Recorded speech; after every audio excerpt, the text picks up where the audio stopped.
Yeah, Spain is a champion. No man is with help. Champion.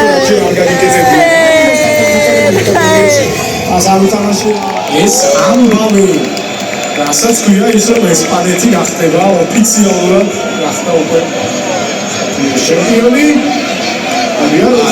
ტრამპი ჩაიყენეს უნგარეთთან გახდება ვეძე დადგნენ პრეზიდენტები და აი ეს მომენტი ისტორიაში მეორედ ესპანეთის ნაკრები მსოფლიოს ჩემპიონია 2021 წელს 16 წლიანი პაუზის შემდეგ სისტემა რომელიც მუშაობს ყველგან ყველა სცენაზე ევროპულ კონტინენტურ თუ საერთაშორისო საკონტინენტაშორისო დონეზე მუნდიალს ყავს ახალი კამპიონი და ეს არის ესპანეთის ნაკრები მეორე ვარსკვლავი ესპანეთის ნაკრებს ყველაფერი ქუჩელი აღნიშნავს მერინო ჯოკერი